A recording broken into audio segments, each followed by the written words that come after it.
From above, the Dakar terrain can look flat, but with so many bumps, dunes, mountains and valleys, it's as up and down as a Ferris wheel. And today, it was Beulah's day off.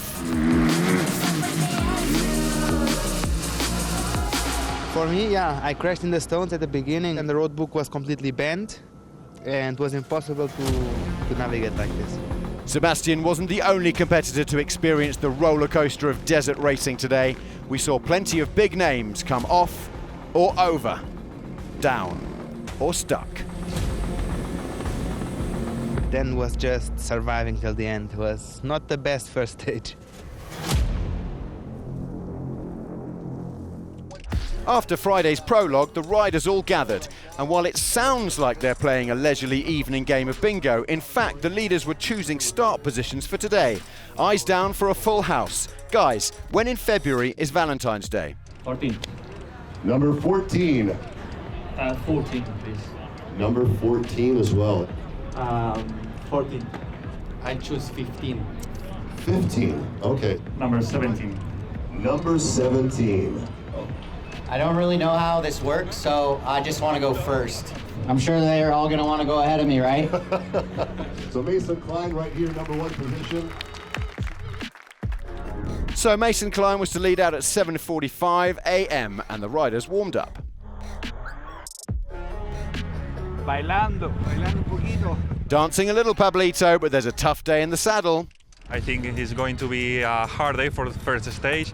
A lot of rocky section, but yeah, keep focused for today. Getting the real Dakar business underway then, with 414 tough kilometers from Al-Attiyah to Al-Attiyah, snaking around volcanoes and mineral deposits. We're expecting drama. Klein's Covey made the first tracks. The idea of opening the first stage at Dakar is really cool, so yeah, in the end, no regrets because now I can say I've done it. Something ticked off the bucket list for the youngster then as he rode his way through the lumps and into third on the day.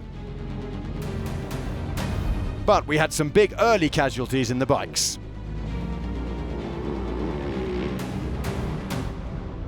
Hero Motorsport's Joaquim Rodriguez, who won stage 3 last year, crashed 82k into the special. He was airlifted to hospital.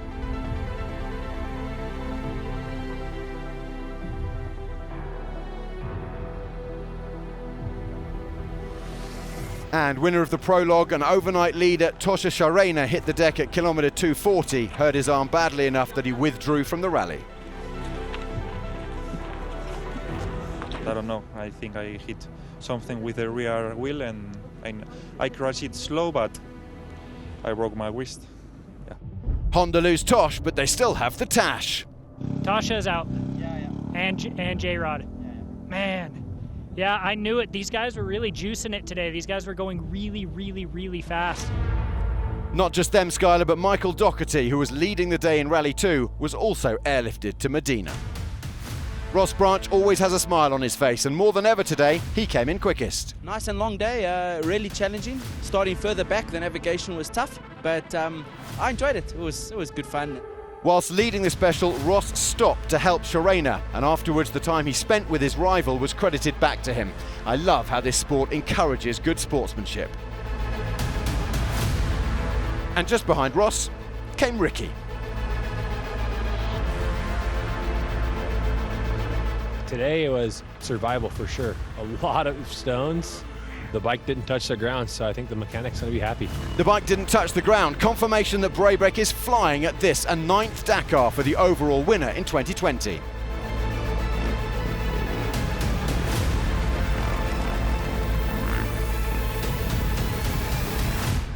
Branch's win puts him on top in the overall, with Ricky and Mason just behind.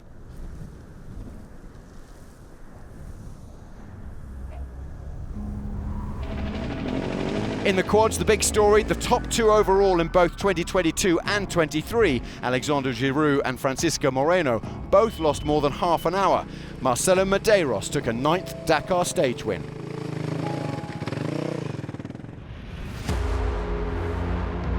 It's really stressful for everyone. Stage 2 last year was catastrophic for a lot of drivers with all the punctures. And so it proved again on day 2 this year. Last year I went so slowly over the stones that I lost 15 minutes and then punctured anyway.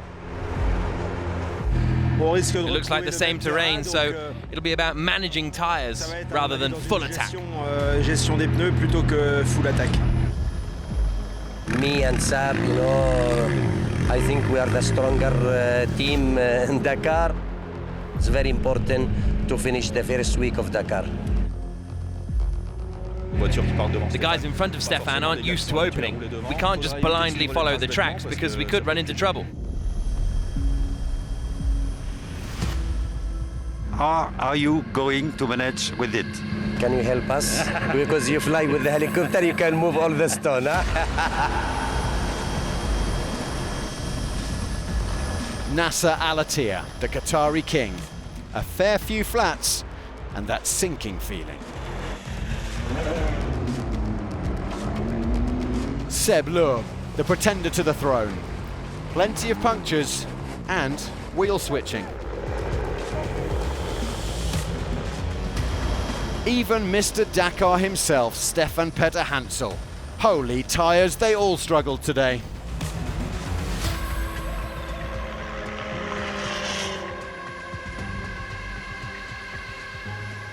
I don't know. I think I don't have the right way to drive such a heavy car through the stones.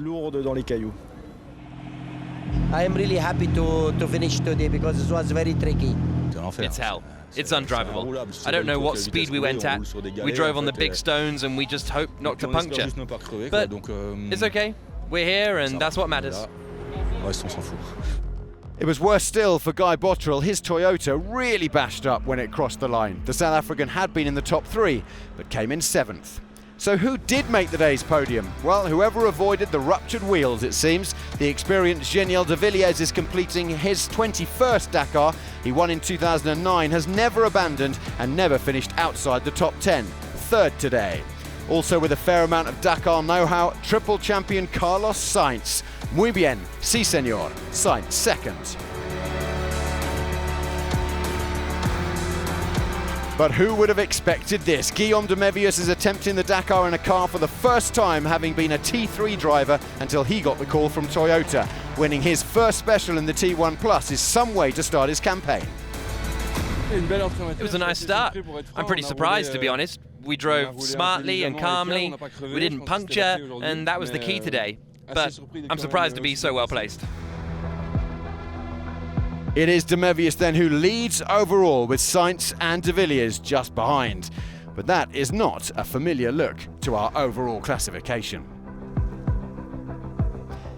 In the Challengers, yesterday's winner Eric Gokchau was looking strong until he suffered a puncture, but he and co-driver Oriol managed to limit their losses, and with a big surge in the final 6 waypoints, back-to-back stage wins for the boy wonder. Unsurprisingly, Eric then tops the charts overall in the T3s, and it's his dad and his uncle in 2nd and 3rd. In T4s, a win for rookie Brazilian Rodrigo Varela, who also now leads overall.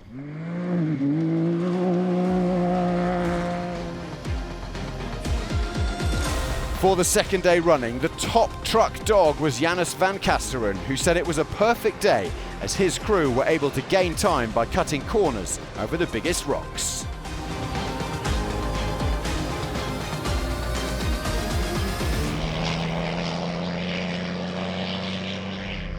Well, the old cliche goes that you couldn't win the race this early, but maybe you could lose it. If it was puncture hell today, it's June heaven tomorrow. But if you want to reach the end of the Dakar, you have to survive to drive.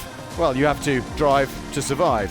But forget about those playboys. This is Rally Raid reality. See you tomorrow.